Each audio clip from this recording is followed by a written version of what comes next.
There's Armando. Good afternoon, Armando. This is Andre. Yes, sir. Can I help you? Yes, I was hoping you could possibly give me some information about an upcoming meeting for the police union.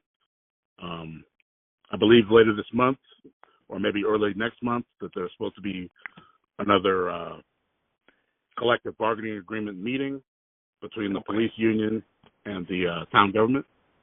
I don't have that information, sir, and unfortunately, city clerk is out today. I can have her give you a call back on Monday morning. If that works for you. If she could just email me, that'd be better. Okay. All right. What is your email, sir? First name, last name, 71 at Gmail. It'll pop up. I'm sure that your software will have it pop up. Just type in ANDREI. Once you do that, it'll pop up. But I can spell it out for you if you want. Let me see. No, I think I got it. ANDREI. Excuse me. REILAGERGREN 71 at gmail.com. Yeah, that's my email. Okay, perfect. I'll let her know and expect a message from her Monday morning. Yeah, I mean, it's not a 5-alarm fire. I mean, just at your convenience. Yeah, but just so she can get you that CBA information. Right. I mean, we both know that by law that it has to be at least at the very minimum, it has to be 72 hours beforehand. It has to be posted. Notice, right? Mm-hmm. Yeah, but I'm trying to, if possible, I'm trying to find out a little bit earlier than that. Yeah. So, if possible. Yeah, of course. I'll let her know, and I guess excuse me. Expect an email from her Monday morning. Yeah, but I mean, like I said, it's not a 5-alarm fire. If there's other things going on and she needs to email me on Tuesday or Wednesday, I mean, I'd appreciate it if she could do it on Monday, but I understand if other things come up. But yeah. Yeah, but just so she can be aware, I'll let her know, and I'll make sure that I let her know I spoke to you, and you're wanting to see if you can get that information sooner than before it gets posted. Yeah, sooner than later. Yeah, that's the best. Sounds good, sir. Yeah, and I appreciate it. And one other question I had was just out of curiosity, where is Elvia today? I mean, I was just curious, like, is she sick? Is she out of town? I'm not sure. I'm not sure on that. She wasn't here this morning, so I guess it was a PTO day for her. Yeah, I'm not too sure. Okay. Well, let me ask you this other question. Are you ever involved when these notices for the various meetings, not just the police union meeting, but any upcoming public meeting? Yeah, are you ever involved? I'm sorry? No, it's only her. So she's the one that handles all the meetings and agendas and minutes and all of that. That's her. Oh, okay. It's her department. So you literally, like, I remember you telling me your job title is records clerk. Is that correct? Right, correct. Yeah, I just manage the records.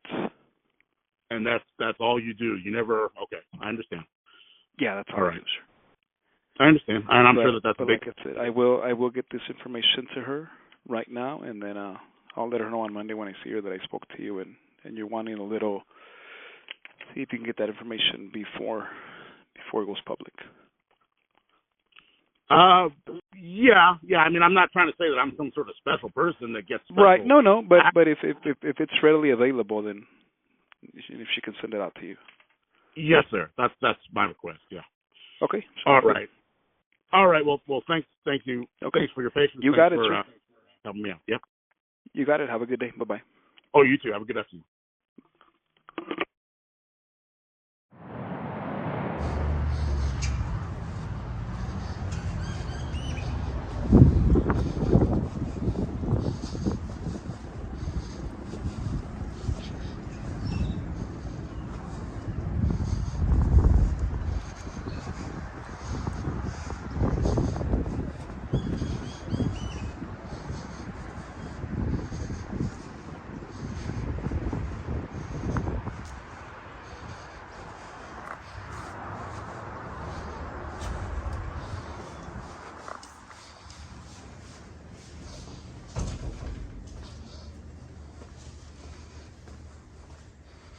And Sylvia, you may want to do your opening speech to the public again now. Oh, okay, thank you. I'm sorry I'm not there to do this in person, but I did want to clarify for members of the public about what it is that's transpiring here. This is a negotiating session with the team that's been delegated by both the association and the city to work on and bring recommendations back to the governing bodies of both the association and to the city council.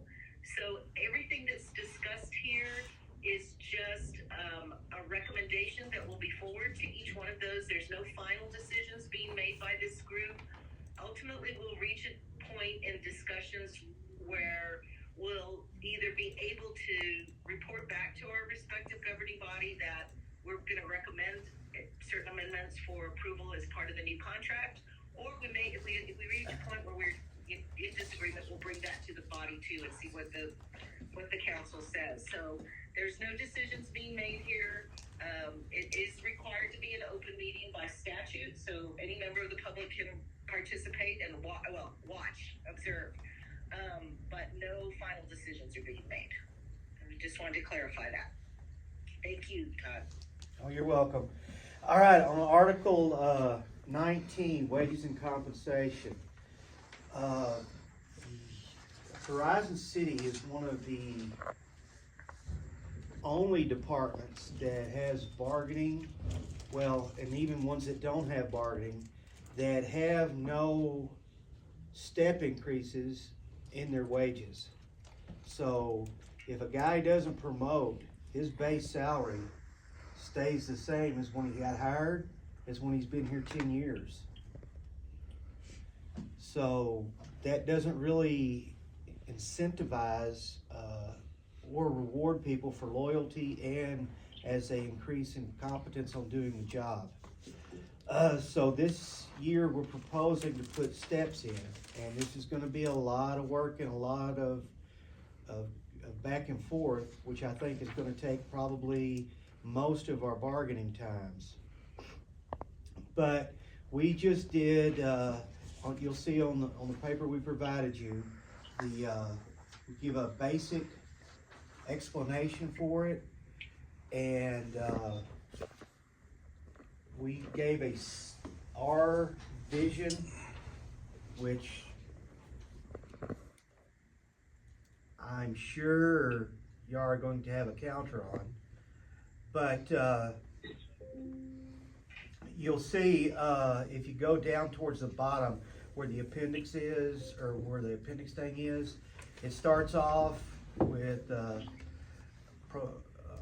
officer who's on probation, and then goes up through to the 15-year mark where a senior officer would top out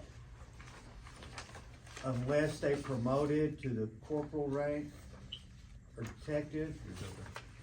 Hold on. All right. You see it, sir? It's right there. This here? Yes. Is what No. First page. Keep going. Yeah, that one right there. Yeah. There we go. Got it. But it offers a framework for them to progress through their career in Horizon City. So hopefully,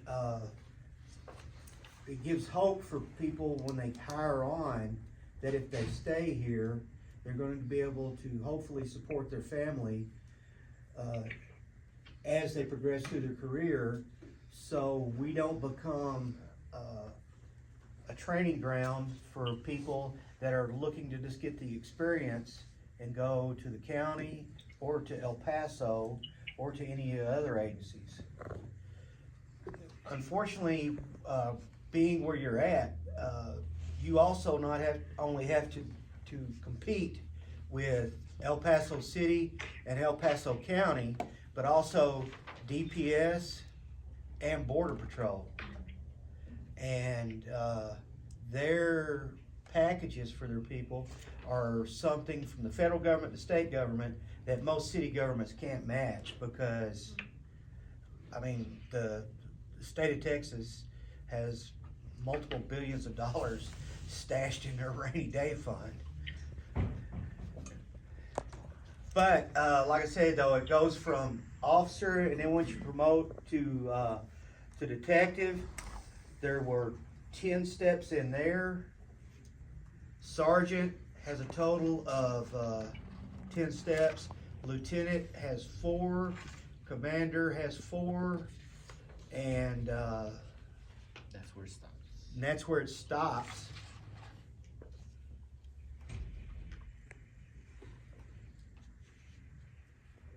And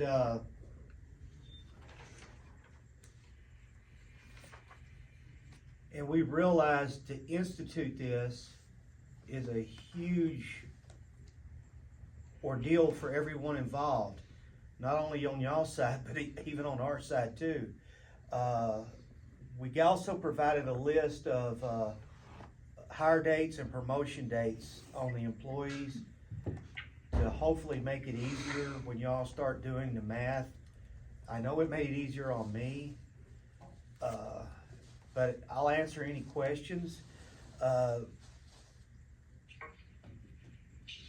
Okay, so I have a couple of questions. So, did you all have any comparative wage information from the smaller municipalities around the city so that we know how this wage scale compares to others? The only smaller city that we can compare is not local here in El Paso. It's more down South Texas or anything like that. But here, everybody's already making way more than us. The only city that doesn't make more than us is San Elizario or Clinton.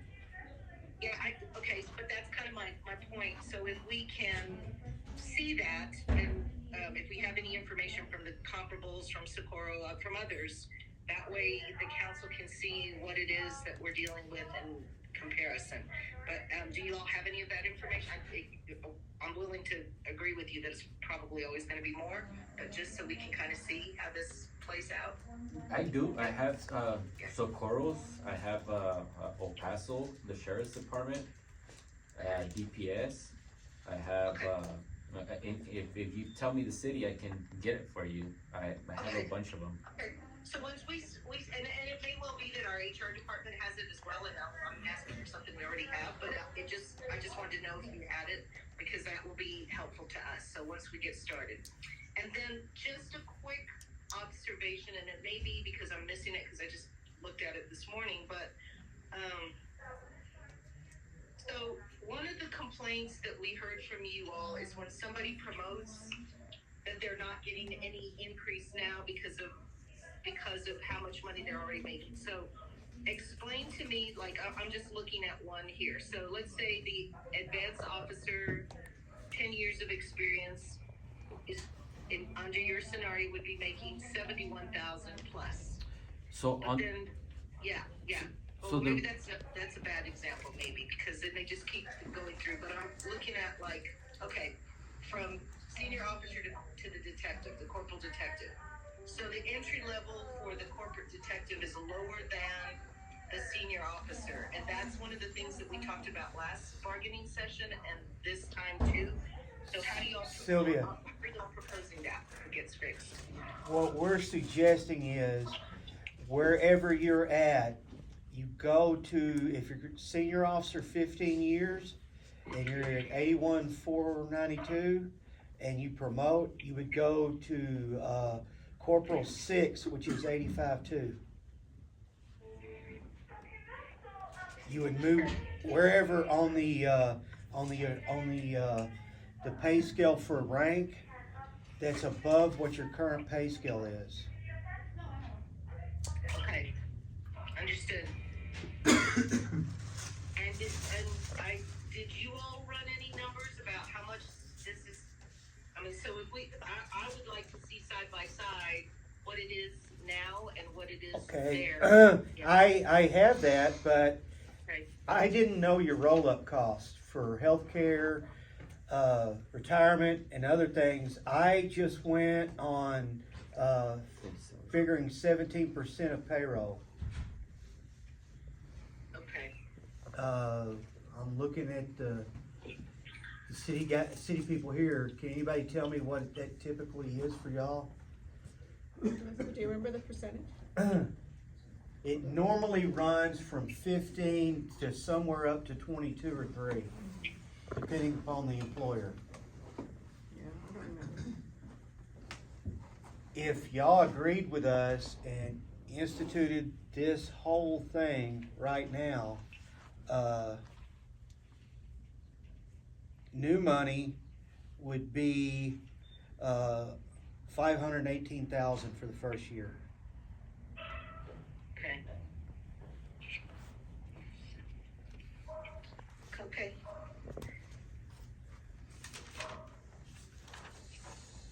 And an ever increasing,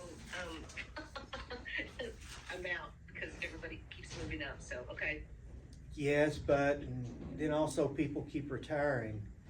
And when you were talking about the sick leave payout the other day, Yeah. that it was impairing the chief from replacing people when they leave Yeah, because the payout was coming out of his budget. yeah. You know, council can have a budget amendment and pay that so he can hire the people. Yeah, no, we know that, but where does the money come from? So remember, Still the that same we're budget. already on the line, so in order to do that, to transfer money into his budget, needs to come out of somebody else's. So that's why they wait. Well, that's not actually true since you're averaging between 2 and 3 and a little above 3 million a year unassigned at the end of the fiscal year in the general fund. And I'm sorry that, of course, today's the day the guy came to work in my backyard, so if you're hearing that, I apologize. Of course, today. He doesn't show up for months and shows up this morning, sorry. Okay, but I mean, that's just the realities of a city budget. If we have to transfer money from somewhere else to cover shortages in the police department budget. So yes, there's, if your salary savings for vacancies, yeah, they do have that and et cetera, but it's just easier for them to manage to say, well, until the payoff happens, we're not going to fill the position. And well, last week when we were doing the separate caucusing, we came up with one example where it was like 6 months before you would be able to fill a position, which that's problematic. And like I said, the non-uniform city employees only carry over 800. And instead of suggesting that, the city is saying, okay, let's go midway to 1,000. So yeah, that's an issue, and we'll revisit that after we do all of our calculations. But I think that one is one that we're really gonna hope that you all are gonna cooperate with us on as well. Well, we will, but like I was saying, in fiscal year 2013, y'all had 1.2 million unassigned at the end of the fiscal year. And in fiscal year 22, which is the last audit y'all did, it was $3,755,000 unassigned left at the end of the fiscal year. Yes, and the city council didn't like that, and the city council took the chief to task about why that would happen. So yeah, I don't think you need to see. I don't think we're going to be seeing that very much in the future, because they don't. I mean, you budget what you got, and you spend it during the year, and you don't have that kind of holdover. But that was not the department's budget. It was the city's general fund. Understood. But remember that you need to be remembering that includes things like grants and things that came in, vacancies in other departments, just different salary savings, etc. I mean, it's a lot of things that go into that. And when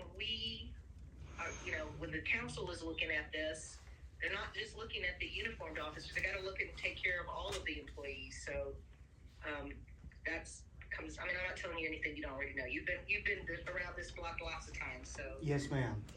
yeah. Okay.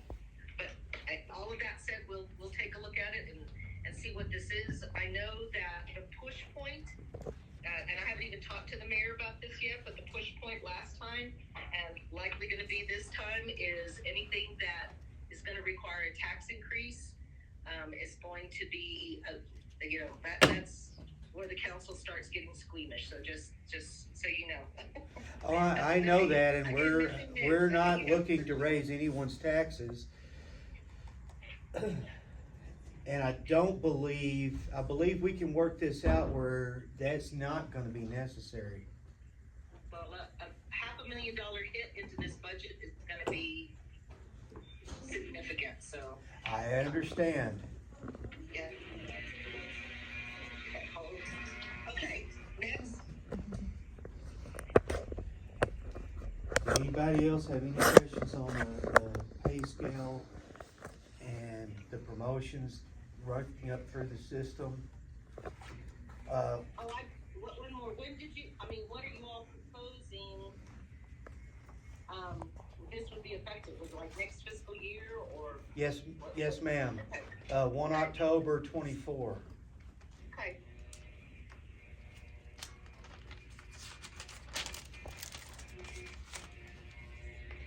And on this appendix also, we're not asking for any COLA increases or anything like that until the next contract. So we're trying to stick with this appendix. Okay. So that way it if- saves time. If Yep. we adopted this, there would not be any COLAs going forward, just the step increases. Not in this contract. Okay. Okay, I'll make a note of that. We also gave you, the association leave pool, Article 3. Yes.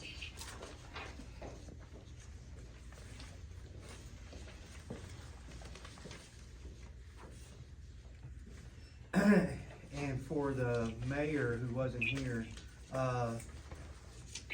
association leave pool, which is basically, ABL. It's association business leave.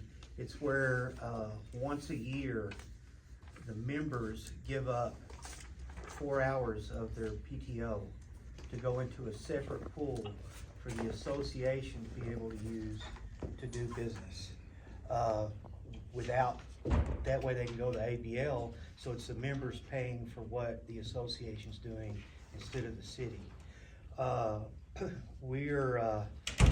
Our proposal is 4 years, or 4 hours every year. It goes into a pool. People can opt out. If they go to payroll or HR and they sign a letter saying, I do not wish to have my PTO go to the leave pool, then it doesn't go. But the people that do not opt out, it goes. And then the president, with the chief's permission, is able to use up to 5 people to do association business at a time. But they have to notify the chief within 48 hours prior, and he gets the yes or no on how many can do it, how long they can do it. And it's in there that if anything comes up, they immediately can be called back to duty by the chief if necessary, and they come back to duty. And then on section 2, it just kind of repeats what it said above, but it gives 72 hours notice to the chief, which I think we can work on that and come to an understanding. And section 3 is that within 10 days after the execution, the association shall notify the chief in writing or verbal as the names of the new associations board. I think that's pretty much already happening because Yes. there's only 34. So it's pretty, everybody knows everybody. Okay, so on this one, I know that I think the the chief and everybody else is kind of agreeing in concept because you're Yeah. right, they're paying for it themselves. But our concerns with regard to this is administration and making it as easy for the people in payroll, et cetera, to do. So I'm gonna visit with them and see, and also, I gotta tell you that just the idea of somebody, they can only opt out instead of signing in is a little problematic to me. I think because I think people don't pay attention, and then all of a sudden they're gonna notice their leave balance was gone, and I didn't tell you to take that. So we may more want an affirmative sign up to say, okay, from this date to this date, you need to come to the HR office and sign it if you're going to do your leave pool, just so that they can keep better track of it. But I'd like some time to speak with them, the people that are going to have to administer this, to make it as easy as possible for them and real clear who it is that's participating and who is not. And then we did talk about the fact that this happens one time a year. They can't be changing their mind later. No. So yeah, so that needs a little bit of work there. And we're also, the proposal is that if there's any excess balance at the end of the year, it rolls over in the pool. Yeah. I understand. Okay. And I don't know, I'm sorry, off the top of my head, but most places, what they did, they just added a code on the timesheets that's ABL. So when people's timesheets go in, it's reported to payroll, and they just enter it in whatever the corresponding code is in their system. Okay, well, we'll talk to them and see. Yeah. I'm not really up to speed with what they have and their availability with regard to that, but we'll get back to you on that. All right, and then,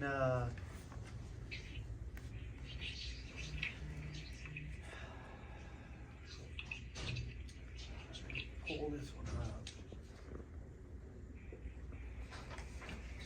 Let's go to article. There's some new sections we're looking at in Article 19. Okay. One of them is temporary assignment pay. And that's when an officer is assigned to work outside their grade. Such as if you have a patrol shift whose sergeant isn't there, and they pull either a corporal up or a senior officer up to be in charge of the rest of the people for that shift, you're putting a lot of extra responsibility on someone that they're not being compensated for. And other places do it. Some places it has to be a minimum of 8 hours or a minimum of 12 hours, whichever the shifts are. And in some places it's cumulative of how many hours a month they're working in a higher grade. But this one's gonna take a lot of talking. We just wanted to throw it out so we got at least a starting point for the discussion. Okay. Another one is phone contact. And it says the department shall make reasonable efforts to avoid unnecessary contact of off-duty personnel. However, it is recognized that there are times when it may be necessary for the department to contact an off-duty employee, may be initiated by phone call, email, SMS, or any other similar means. An employee who actually knows of a call or contact has a duty to respond. When off-duty personnel are contacted and are required to perform some action in their official capacity, they should get 15 minutes of overtime in increments. And the employee must be able to justify the action was performed to his immediate supervisor. Okay, I think this is gonna need a lot of work because Oh, yeah. I think you're gonna run into problems with now classifying them as being on call all the time. and what that means in payment terms, et cetera. So, yeah, I think, yeah, okay, we'll take This is back for and look people at it. that are not on call. Yeah, this is for people that Yeah. are not on call. I Usually, understand that, but I think when you start saying this, especially when you say they're required to do the da-da-da-da, then by definition, they're on call. So, I think this is gonna be an administrative nightmare. So you're meaning to say, if somebody's gone off duty, they finish their shift and they're gone, and then somebody just needs to call and ask them a question, hey, where did you leave the whatever, then they're gonna get paid for that time that they answer the phone call and deal with that. Even if it's just so it has to be short thing something like where, that. where it's an ongoing conversation, as in the patrol supervisor is off, he's on vacations or whatever, but they need an email from him, or they need some kind of response to say, hey, you know what, I need to approve my overtime, or I need you to do this approval on this narrative. So then that's something that they have to do. And Sylvia, this is just a starting point for I think this one's gonna be a talking. problem for us, just because I think administratively it's an issue to monitor that. So then people are gonna be showing up like, oh, I answered the phone and spoke to so-and-so while I was off duty, so I'm entitled to overtime pay for that time. And it's just gonna, but we'll look at it. I can give you an example. This last time that I left for vacations, I was in Puerto Peñasco. I received a phone call from my supervisor asking me that I needed to read my email and conduct the training, finish the training on Police 1, and then I need to write it off, saying that I completed it, and email him back. It took me about 30 minutes to complete that while I was in Puerto Peñasco on vacations. Okay, let me ask you this, who was responsible for, you should have done that before, taking care of it before you went on It wasn't vacation? before. When I left on vacations, everything was complete. That came up as something that needed to be done after I was in vacations. Okay, well, we'll talk about it with the chief. Okay. And a new section 10, it's just discussing specialized units, the people that are on the crisis intermediate team, and also COMSAR, which is the El Paso County Search and Rescue Team, that is provides aid for people who are in distress or immediate danger.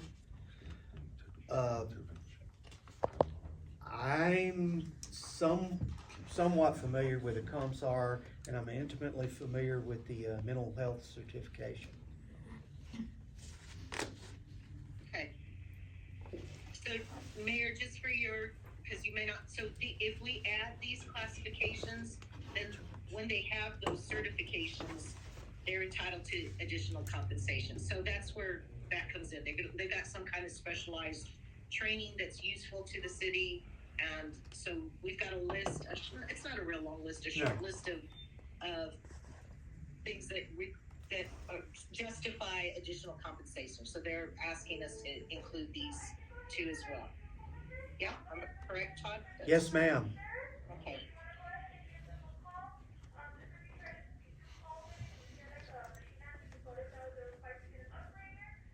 And then in Article 20,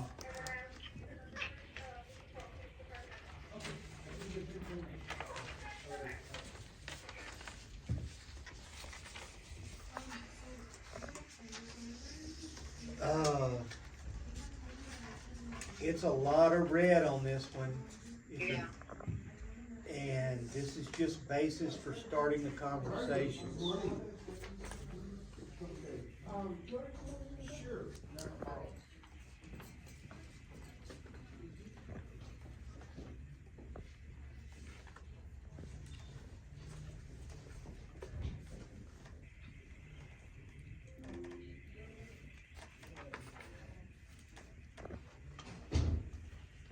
And Abel, am I correct? This is pretty much all of our ask For today, yes. for today.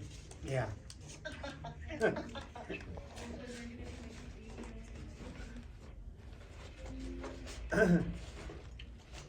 Okay, yeah, you're right, this, we gotta spend Yeah. some time understanding, but it seems pretty clear to me what it is y'all are trying to do, so I think, yeah, we'll get with the chief and we'll work through this.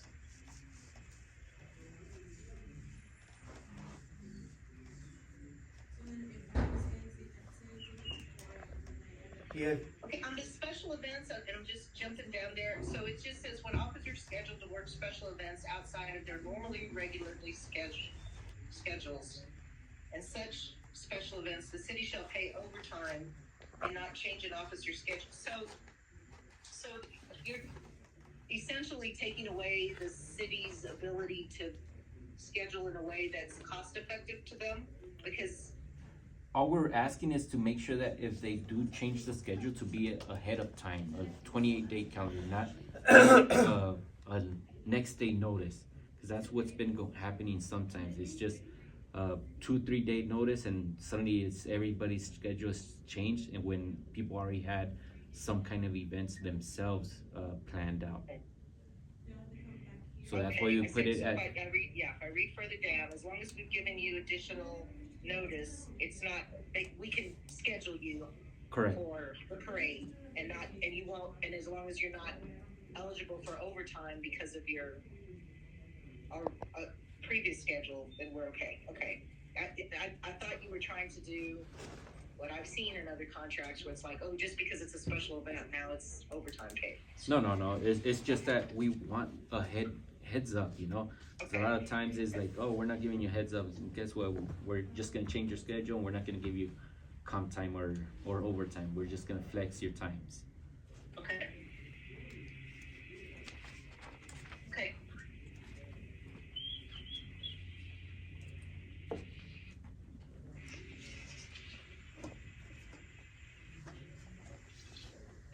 And then, so let's talk a little bit about, because I know it's a long section, and I want to make sure that we're understanding what the ask is, because I've talked with the chief about this a little bit, and I think we maybe have a little bit of a disconnect with regard to where you all keep saying you don't want off-duty employment to be used as a disciplinary tool. So, and somebody can correct me, I know you all will if I get it wrong. So right now, if somebody, say an officer is suspended for 5 days, so like something serious, it's a 5-day suspension, then they're, by the way the rules work now, they're prohibited from working at their side gig for a specified time. So are you all trying to eliminate that, or just, yeah, tell me when you say that, you don't want to use this part of the discipline. I'm just trying to make sure I understand, so when we talk about it, we can respond accordingly. what, I don't believe we have a major heartache with someone who's serving a suspension. They're suspended. They shouldn't be able to work an overtime job.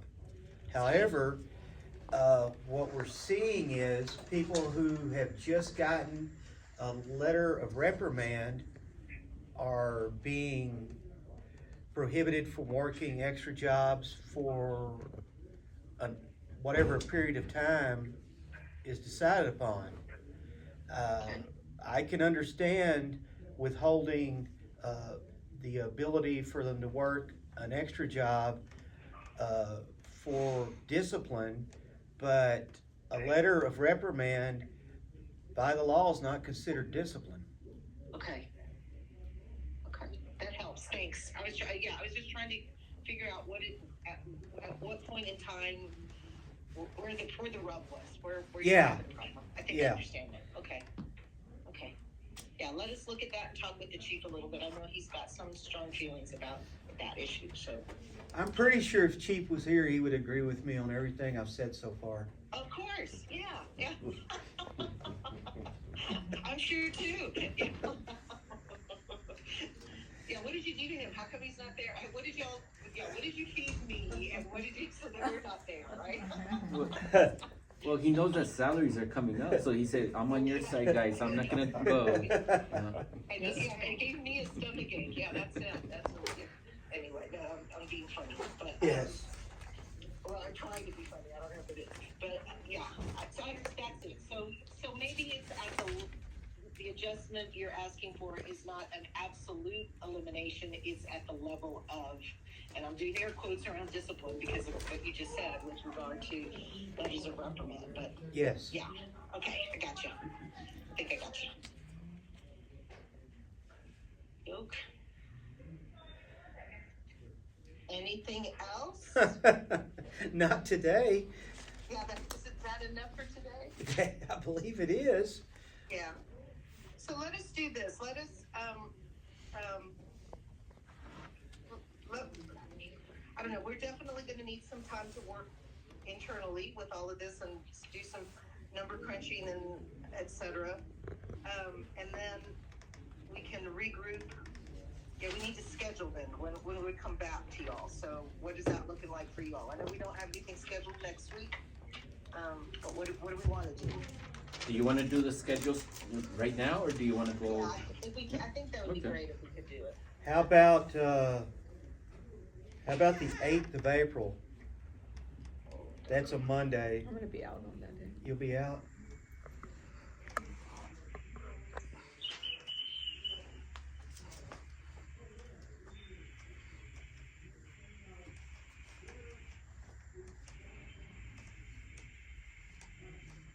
And besides that, solar eclipse day. Do you really want to be having a meeting in the middle of solar eclipse?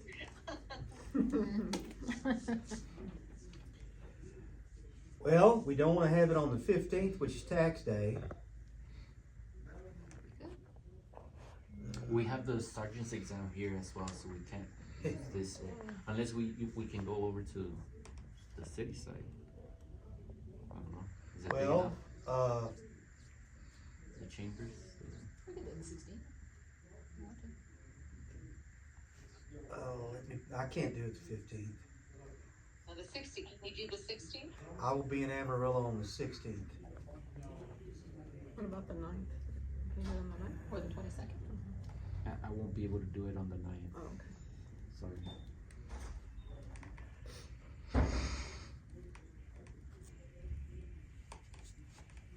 And then the last week of April, I'll be on leave. I won't be here. How does the week of the 22nd look? That's right. That's the last Oh, week. that's right. Oh, I see. I can make it on the 29th of April and the 30th of April. Either one of those work for me. Sylvia, are you okay for the 29th? Yeah, I'm available the 29th and the 30th too. Okay. Hey, why don't we do this? Let's schedule tentatively the afternoon on the 29th and the morning on the 30th. Okay. That way it gives us the 29th and it gives y'all plenty of time to come back with your suggestions. And it gives us the afternoon of the 29th to meet. And then we got overnight to prepare responses and Okay. we can get it on the 30th. Okay. PM meaning 2 o'clock or? I'll let you find that. Sylvia, how does the PM on the 29th? Yeah, I'm open on that day. Say, So whatever y'all want. say 1 p.m. or 2. How about 1:30? That way gives us time to come back from lunch. All right. 1:30? My lunch is everywhere, so I don't mind anytime. We can bring our lunch here. You're gonna be upset. We brought donuts today. I'm trying to stay away from stuff like that, so, Aren't we all? Yeah. no, right? So- And then on the 30th at 9 again. Yeah, Okay. and maybe we can sew it up by then. I'm extremely hopeful that we will be extremely close. Because I'm going to leave town May the 11th and will not be back in town until May the 26th. So we got to get everything. We have to have it finished before then. So Should be possible. I think so. Okay, okay, so I'll put down the 29th afternoon and the 30th, and then meanwhile, and then Albia, Mayor, et cetera, we'll try to get together. The sooner we can get together, the better, so we can start wordsmithing what they've sent us, and then whatever it is that we want to send back to them, so we can get going on it. Yes, ma'am. Okay. Anything else? Anything that the city's going to present?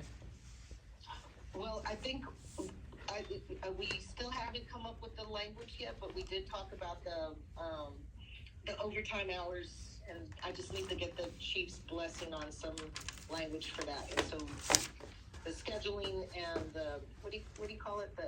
Is it 84-hour scheduling, whatever, that they're going to want to suggest? But we'll send that, and we'll send that to you in advance of the meeting so you all can have a look at it. See, it's not going to be anything you haven't seen before. That sounds good.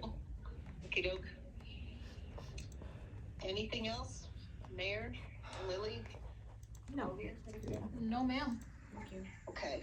Yeah, we'll get with our HR and payroll people too, just for the operational side of Yes. what it is y'all need. And we still owe you something with regard to, we haven't forgotten that we had the comment about how long it's taking to get when y'all need to go out and buy the uniforms and stuff. So Yes, ma'am. purchase orders and all of that. That was more of an operational kind of thing too, but we haven't forgotten that we need to address that. The chief's aware. So, okey-doke. Well, if we're all done, I'm done. I believe we're all done. Okay. Well, and I'm really sorry. I really did try to make it. I was like, I live on the far west side of the county, so coming across town with a sick stomach was not going to be a good attempt. So. No. And for being someone who would be sitting next to you at the table, I salute your decision. Well, you know what, and that's it. I know there's like stomach bugs going around, and I'm one of those people that any stomach bug that goes around, it always finds a home with me. So I was afraid it was more contagious and not just something I ate that didn't agree with me. So. Yes, ma'am. Yeah. I understand that totally. Okay, so Hope you then, get feeling better. and we'll be in touch. Thank you. Thank you. All right, we'll call this at 9:52 a.m. Got it. Thank you.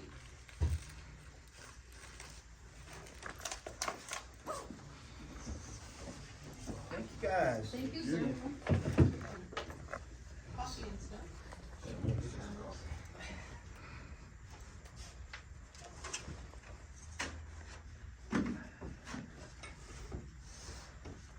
How's your weekend? My weekend consisted of Saturday, and it was good. We had company, so.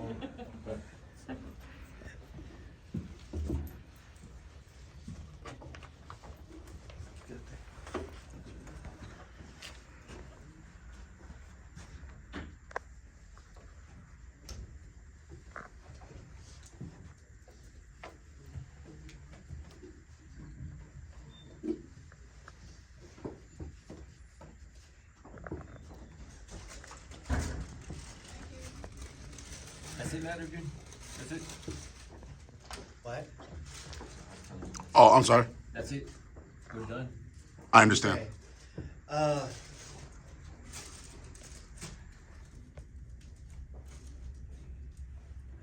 me find it. I'll be out of here in just a second. That's all right. Oh, you can stay as long as you want, Mayor. We all work for you. No. We all work for them. We all work for the citizens, yes, sir. I'm just a normal dude. I'm a normal dude that likes coffee and kolaches. Yeah.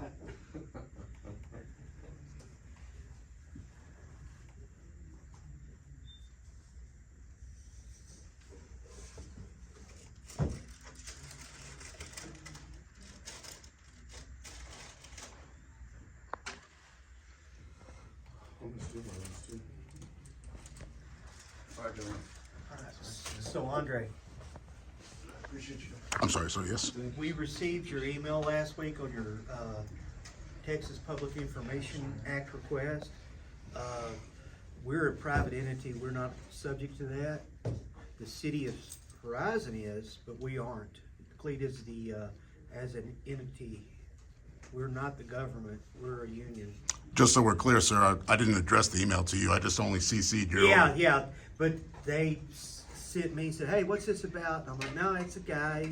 He comes to meetings. I'm sitting, I said, I think he's just including us so we're aware of it. It was just a group email. All right. Yes, sir. I just didn't want you to be disappointed that, they didn't send you anything back, and I told them I would see you today and I would tell you.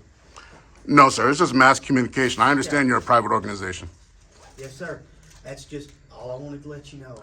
Oh, and I appreciate it. All right, you're welcome. Thank you, Mr. Harrison. I appreciate you guys. Appreciate you. All right. Y'all, everybody be safe. Did Marvin die? Oh, he's on a conference call.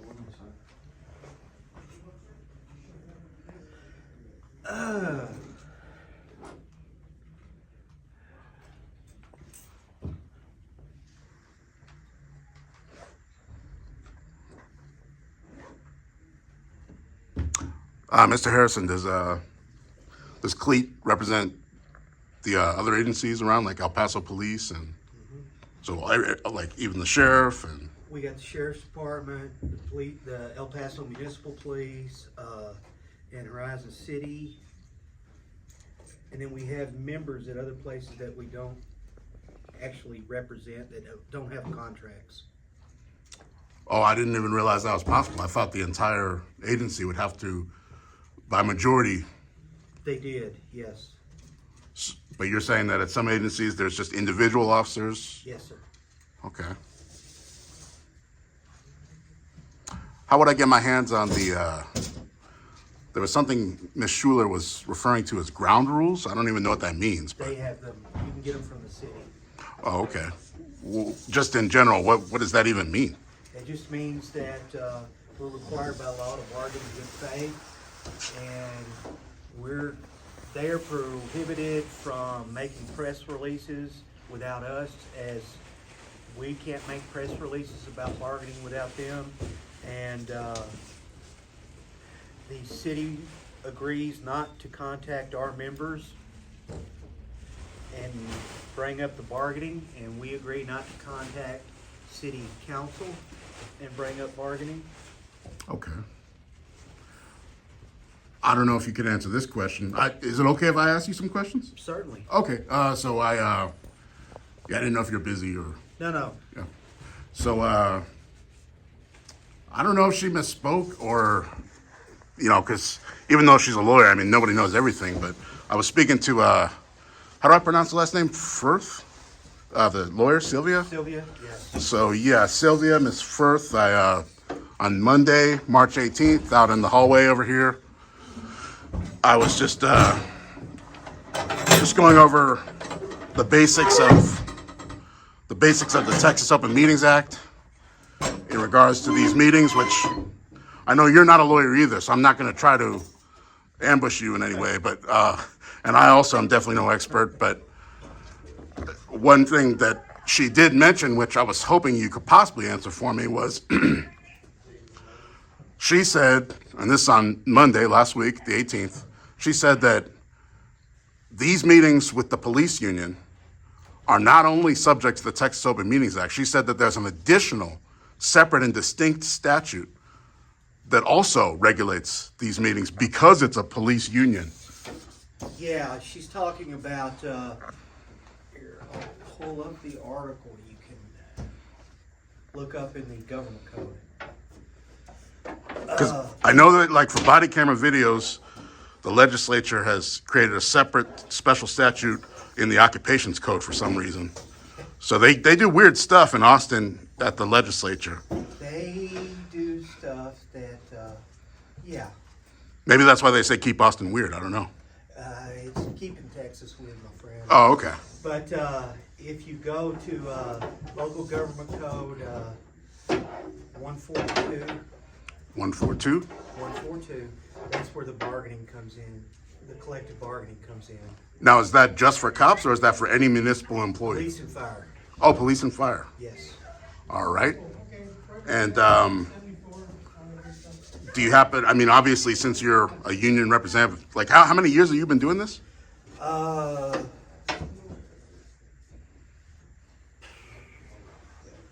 From 96 to now, Oh, so a long time. Okay. long time. Yes, sir. But so obviously you were still a cop when you were doing, you didn't just do it after retirement. No, Right, right. I was a member of the board for the Austin Police Association and a member of the CLEAT board. Then I became the CLEAT vice president. Then I became the CLEAT president. When I became the CLEAT president, I was on full-time release duty. The union paid my entire compensation package to the city of Austin, so I was free to work full-time as the union president for the state. And since then I've retired, but yeah, I've been doing this for a long time. Okay. All right. Well, I'm sure your people appreciate you for all that hard work. It's I believe everybody should be able to talk to their employer about their wages, benefits, and working conditions. I don't care if they're police or not. And I also believe everybody deserves due process. If they get in any kind of trouble, everybody deserves due process. It's what this country was founded on.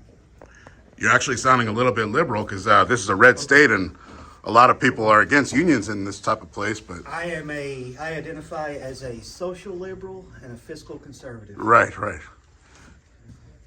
Okay, yeah, so it's not black and white, that's how I feel. Yes, sir. There's some people try to say, all right, well, if you're on this side, then this means you're automatically for this XYZ. But obviously, like you're saying, you could be a little bit of both, yeah. Yes, sir. Yeah, yeah.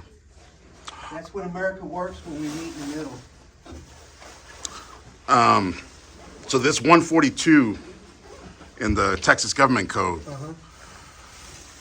I don't know if you can answer this off the top of your head, but you're saying it's in addition to the Texas Open Meetings Act. Well, it describes how the meetings are going to happen, and it also specifically states that the Open Meetings Act is in effect during all of them. That all the bargaining meetings are subject to the Open Meetings Act, except for the caucuses, which are when each team will go into a private meeting to discuss things and come back to bring it to the table.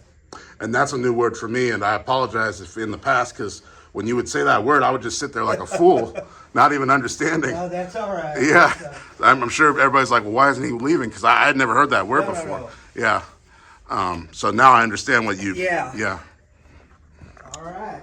Is that it, or anything else? Oh, I'm just trying to think. I didn't even have my coffee yet, so I really. Well, we have coffee right here, and you're free to have a cup. Oh, I appreciate that. I really do.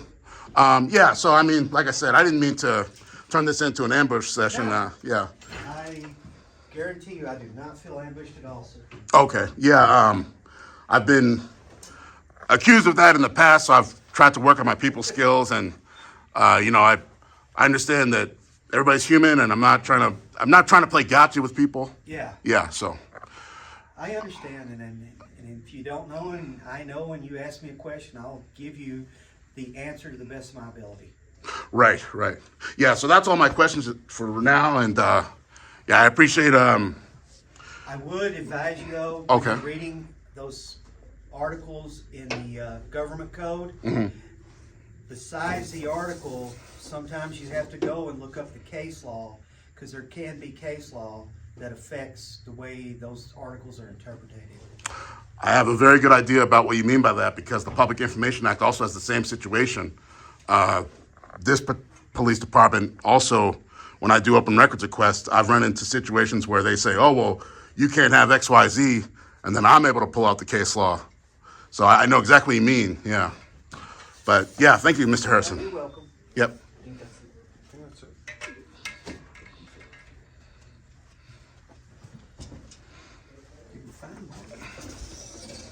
I think he was outside.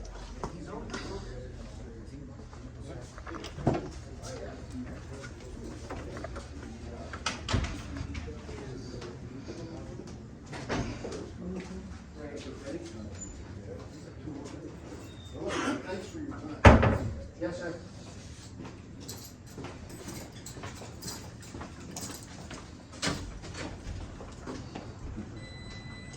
And by the way, thanks for your service too. Yes, sir. Well, you probably don't get it. People don't realize what you guys do. Right. Thank you.